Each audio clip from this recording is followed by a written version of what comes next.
This evening, a little chilly this evening.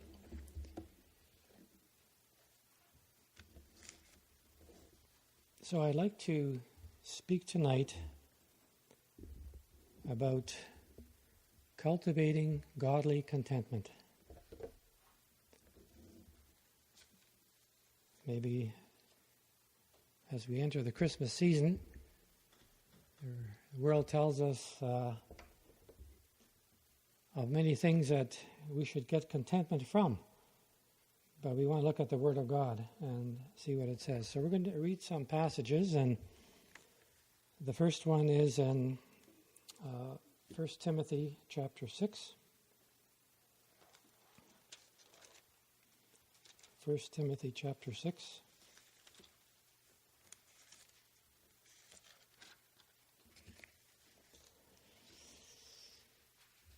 And verse 6, Paul speaking here, "But godliness with contentment is great gain. For we brought nothing into this world, and it is certain we can carry nothing out. And having food and raiment, let us be therewith content. But they that will be rich fall into temptation and a snare, and into many foolish and hurtful lusts, which drown men in destruction and perdition. For the love of money is the root of all evil, which while some coveted after, they have erred from the faith and pierced themselves through with many sorrows. But thou, O man of God, flee these things and follow after righteousness, godliness, faith, love, patience, and meekness." And the second reading is in Hebrews chapter 13.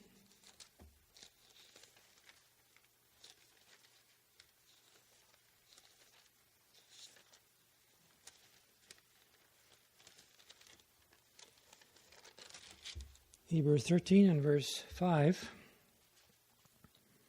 "Let your manner of life be without covetousness, and be content with such things as ye have. For he hath said, I will never leave thee nor forsake thee." And a final reading in Philippians chapter 4. Philippians chapter 4 and verse 11. "Not that I speak in respect of want, for I have learned in whatever state I am in this to be content. I know both how to be abased, and I know how to abound everywhere. And in all things I am instructed both to be full and to be hungry, both to abound and to suffer need. I can do all things through Christ who strengtheneth me." So just those three passages. So what is the definition of Christian contentment? Well, there was a 17th century preacher. His name is Jeremiah Burroughs, and he had a very good definition. And he said, "Christian contentment is that sweet, inward, quiet, gracious frame of spirit which freely submits to and delights in God's wise and fatherly disposal in every condition. Contentment is learning to trust God's administration of events in our life." And I thought that was a good definition of what Christian or godly contentment is. Well, you say, how can a Christian be content in this world that we live in? A world of ungodliness, a world of violence, a world of materialism. How on earth can a Christian today have this contentment? Well, it's a very important consideration, because Paul says, godliness with contentment is great gain. It's of great value. And I think it's good for us to spend time on things that God considers to be of great value to the Christian. And so we're going to look into that.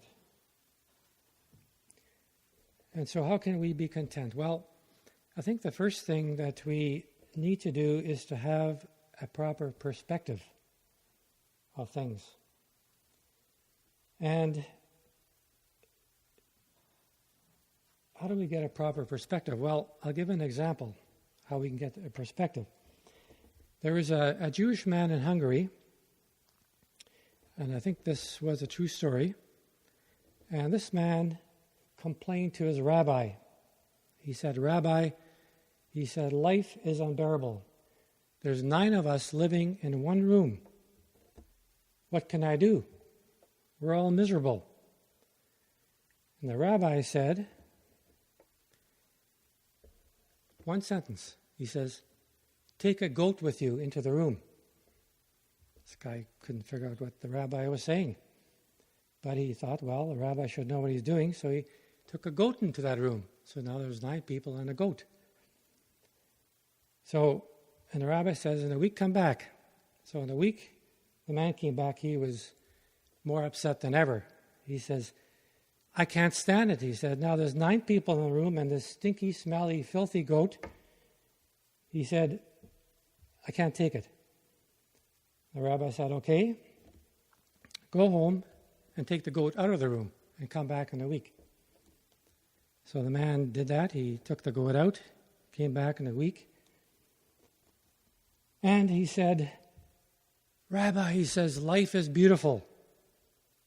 He says, "We're enjoying every minute now that this goat is out of the room, and there's only 9 of us in the room." You see how this man's perspective changed from one condition to another? And you know, contentment for a Christian starts with that same perspective. Do we remember what life was like before we were saved? A life of having that burden of guilt of our sins upon us, being in bondage to sin and Satan, no hope of the future, and to compare it with what we have now in Christ, all the promises for the future. And if we see that difference between the one state that we are in and the state that we are in now, you know, that's where contentment starts for a Christian. And if we lose that perspective, we're going to have difficulties. And you know who's a wonderful, I shouldn't say wonderful, who's a real example of that, of course, is Israel, right? They came from Egypt. They came from whatever is a picture now for us of our past. And God miraculously delivered them from Egypt, from that bondage. And what did they do? And you know, the other day I was reading a psalm. I should maybe turn to that. It's Psalm 78. It's a psalm that actually speaks about this time.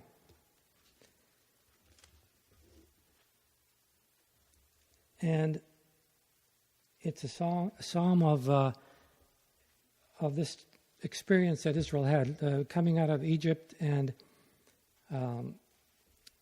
heading towards the land of promise. And in Psalm 78, in verse 11, it says, it's talking about Israel, "And they forgot his works and his wonders that he had shown them." In verse 18, "They tested God in their heart." And in verse 19, it says, "They spoke against God. They said, 'Can God furnish a table in the wilderness?'" In other words, can God, supply our needs in this wilderness? Verse 22, "They believed not in God and trusted not in his salvation."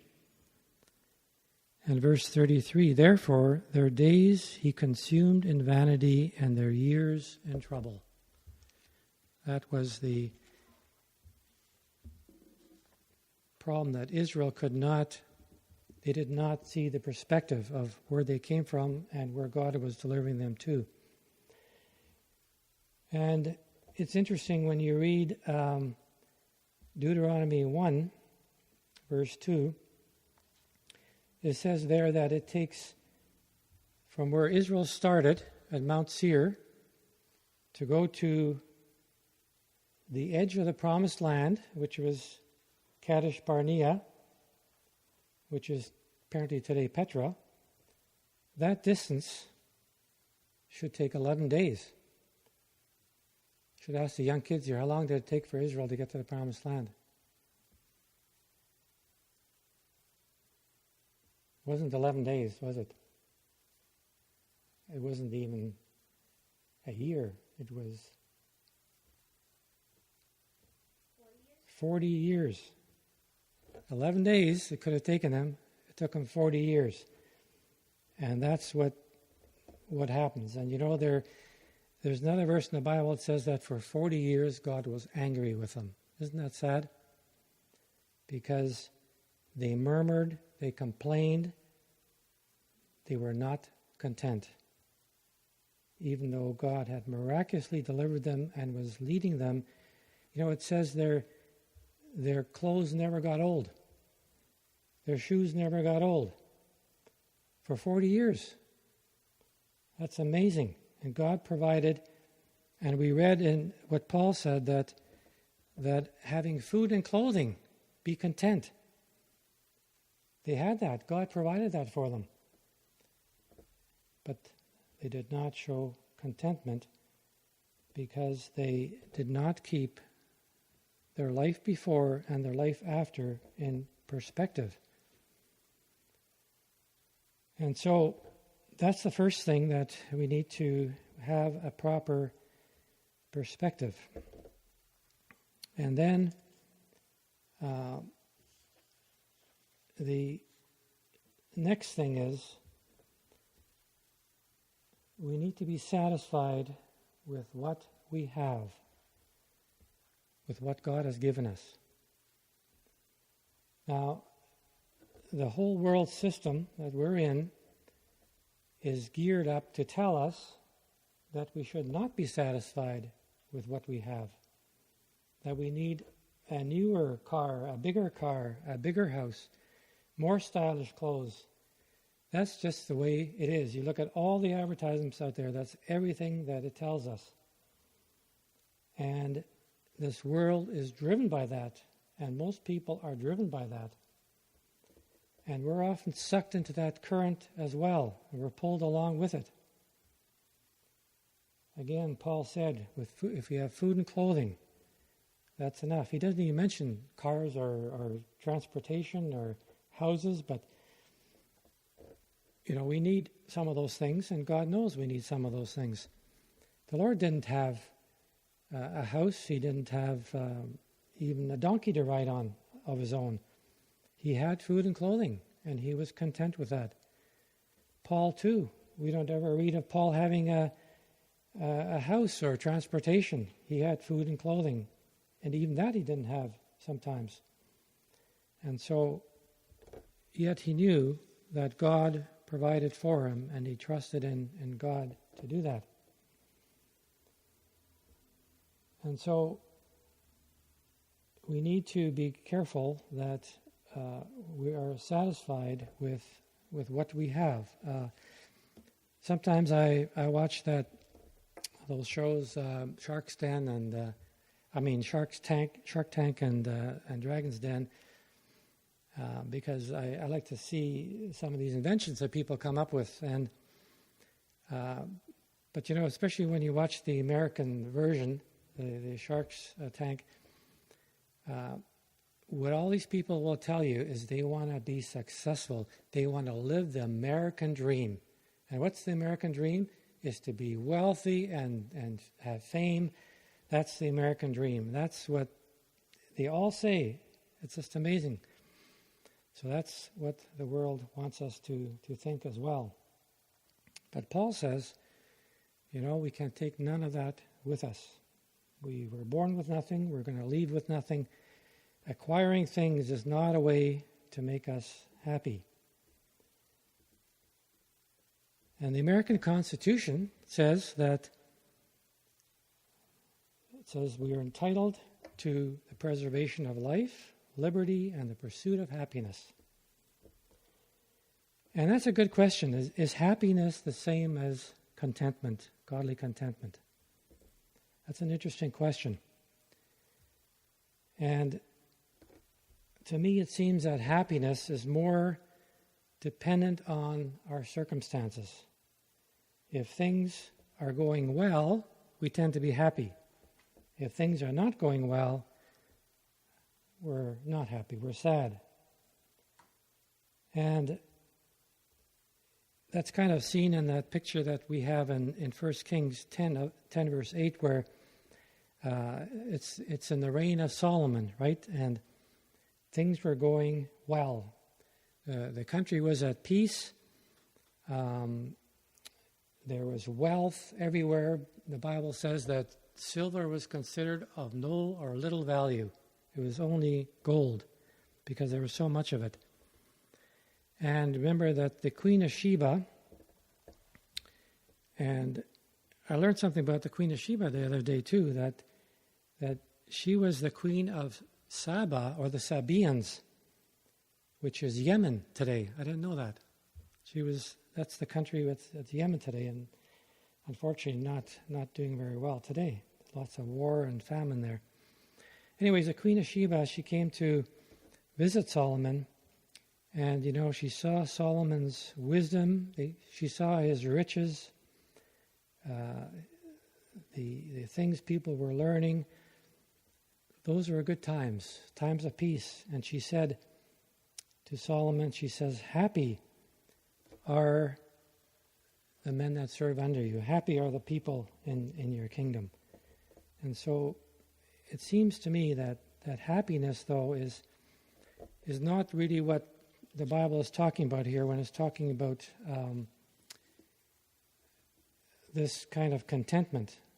It's not something that is dependent on our circumstances, and it goes far deeper than that. And so we have seen that we need to have a proper perspective. We have seen that we can't go along with what the world considers to be contentment. And another thing that we need to keep in mind is, can we be content in difficult circumstances? And in Philippians 4, verse 11, we had read that Paul says, "I have learned in whatever state I am, in this to be content."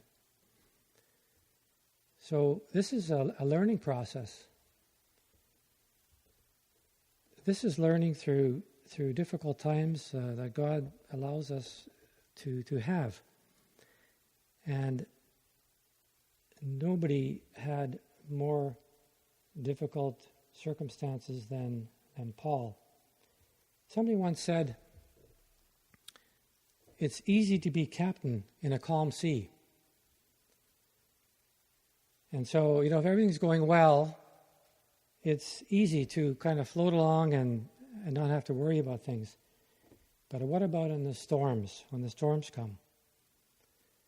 And that made me think of a incident that actually happened to Corinne and myself some years ago, and I think I've told some of you this already. But we were on a cruise through the Panama Canal, and we had just gone through the canal, and we were up at the upper borders of South America, and we were just enjoying a nice dinner. We just sat down and they had dinner. And all of a sudden, the captain comes over the loudspeaker, and he says, "I don't want to alarm you." Of course, as soon as he says that, everybody's ears perk up. He says, "I don't want to alarm you, but there was just a big earthquake off the coast of Ecuador, and there's a tidal wave heading our way." Like, imagine you're a captain on that ship, and you have to deal with that. Well, this captain, he knew exactly what to do, and we were really happy that he didn't know what to do. And he says, the tidal waves are worse the closer you get to shore, so we're heading out to sea. And he said, we're going to put every horsepower this boat has into play. So he says, you're going to notice this boat's going to be going a little bit faster. He says, don't be alarmed. We're heading as fast as we can out to sea to kind of outrun it. And he did. I have never seen a cruise ship go that fast. We were actually planing. You could have water skied behind that thing. And, a few hours later, we had gone far enough out and we didn't even feel it. He said there was actually an 8-foot swell, but with that size of boat, you didn't feel it. So being a captain in a stormy sea or in a difficult situation is what you need to have, a captain that knows what he's doing. Well, sometimes we go through those difficult situations. And as Paul did, and I was amazed when you read 2 Corinthians 11, Paul outlines some of the things he went through, more than probably you or I are ever going to go through. 2 Corinthians 11 and starting in verse 23.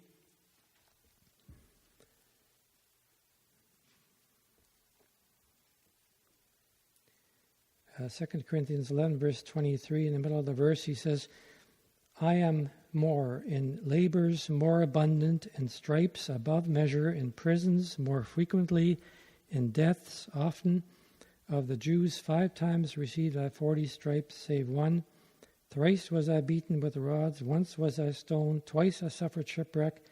A night and a day I have been in the deep, in journeyings often, in perils of waters, in perils of robbers, in perils of mine own countrymen, in perils by the Gentiles, perils in the city, perils in the wilderness, and perils in the sea, perils among false brethren, in weariness and painfulness, and watchings often, hunger, thirst, fastings, cold and naked. Beside these things that are without, that which cometh upon me daily, the care of all the churches. So,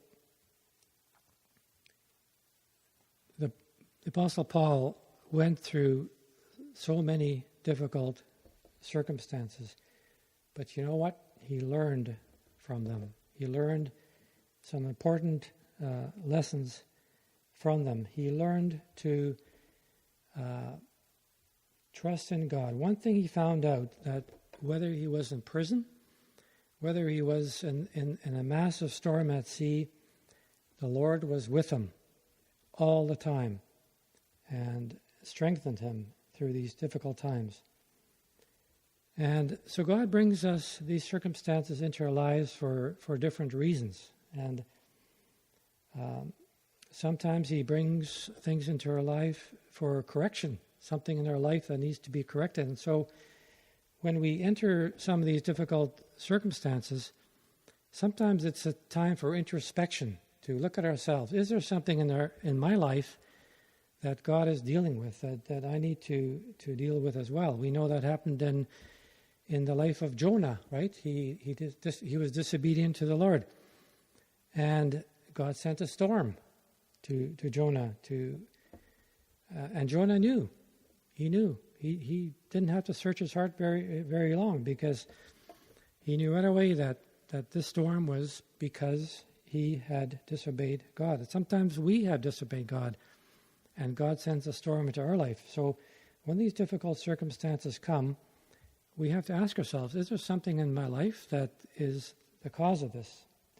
And it doesn't mean that it always is. We know that Job went through horrendous circumstances. He lost his family, his possessions, his health, and he searched his soul as well. And it was not for any sin that he had done, even though his friends accused him of that.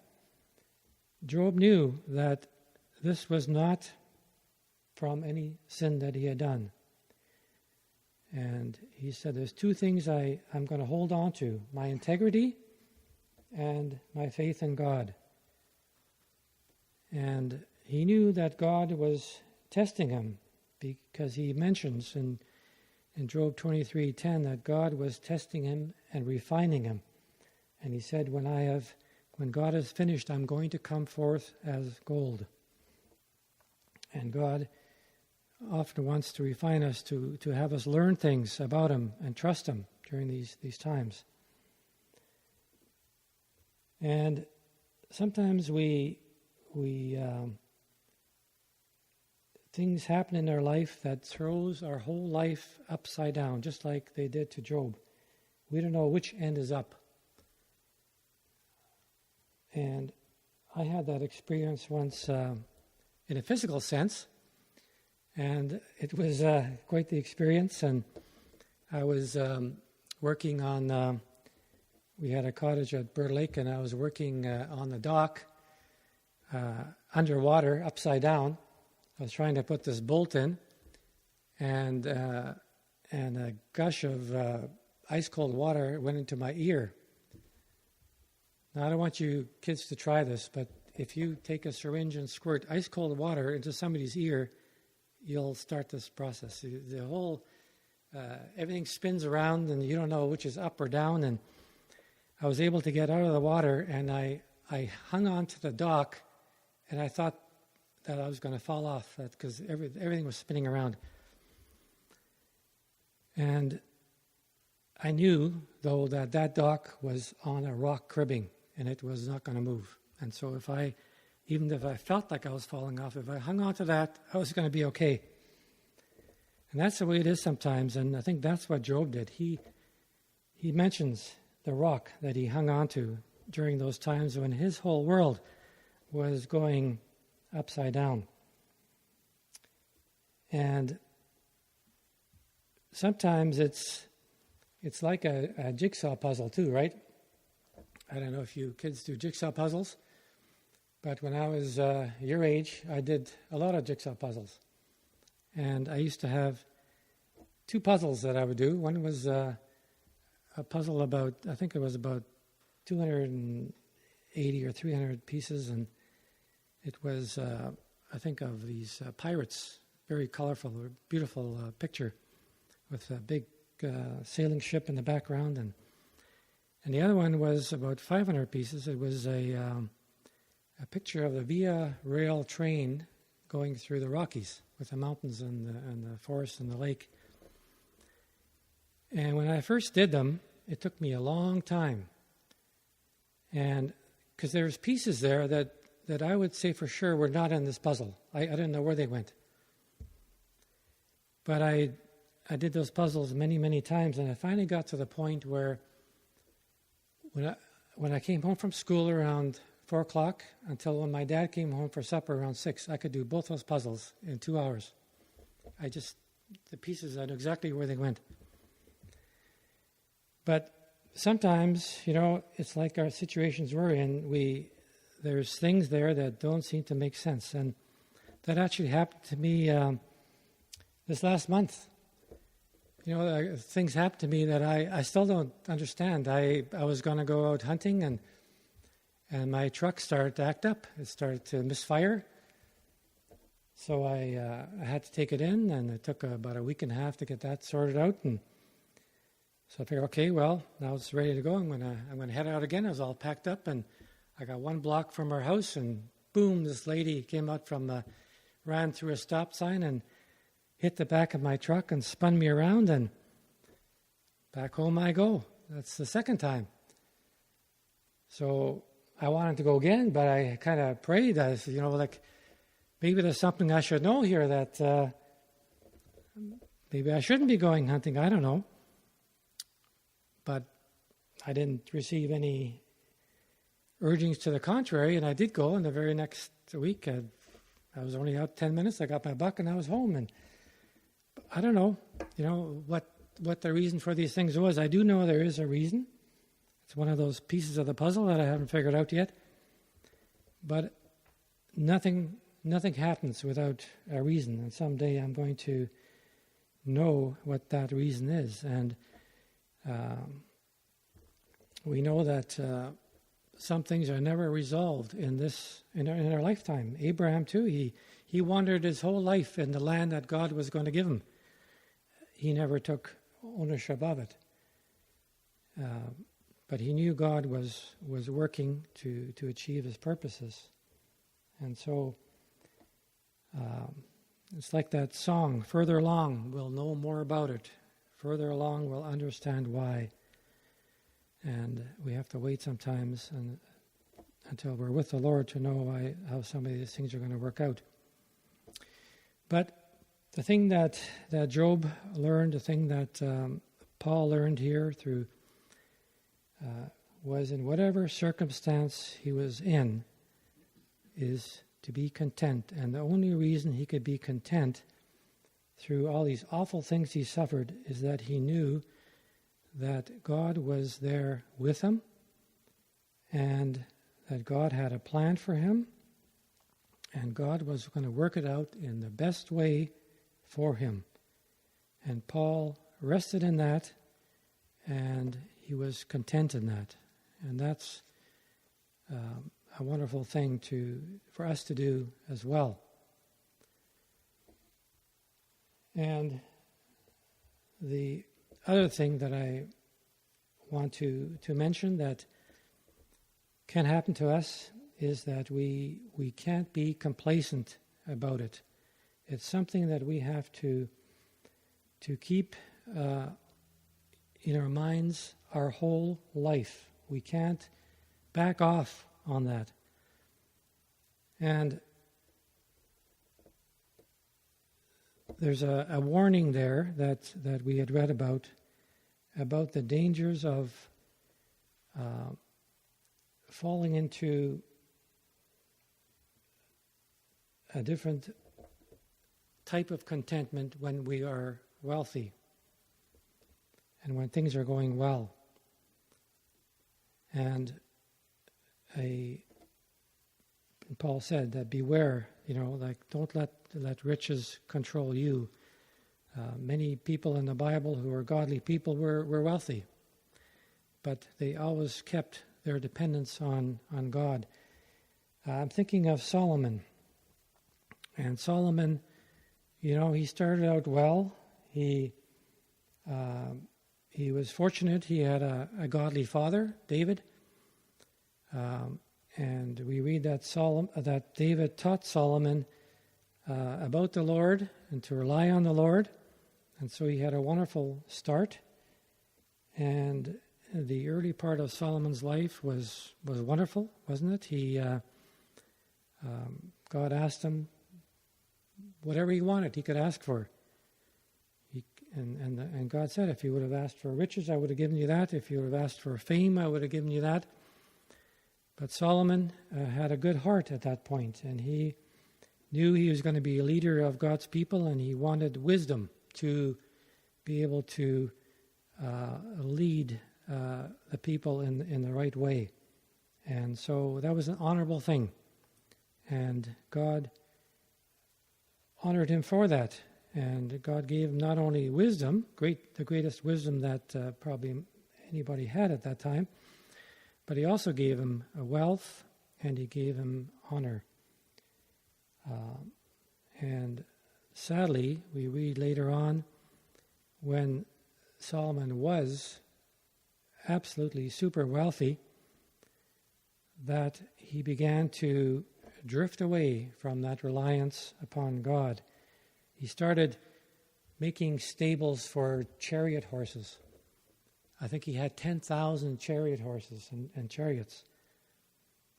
Why would he need that if he relied on God? In fact, in Deuteronomy, it says that the kings of the Israelites weren't supposed to have a lot of horses and chariots and so on. And then he wasn't satisfied with the wife that he had. He had more and more until he had about 1,000 different women in his life. And you can see that he drifted away from his reliance on God. He began to drift into the thinking of the world around him and to think that those things would give him contentment. and it led to his downfall. We know that his life was not good at the end, certainly not as good as when he started. And the Bible tells us too that this condition of overabundance is what characterizes the Laodicean church, right? Which is the period that we're in right now. And they said, we've got everything we need. We don't need anything. We don't even need God anymore. And God said, you're poor and naked and blind. And so they too had drifted from their dependence on the Lord, and they had brought the world in and the thinking of the world, that they could get contentment from materialistic things and from things aside from the Lord. And so this is an important aspect of contentment, that we don't become complacent, that we don't, and we're living in a country where we have a lot.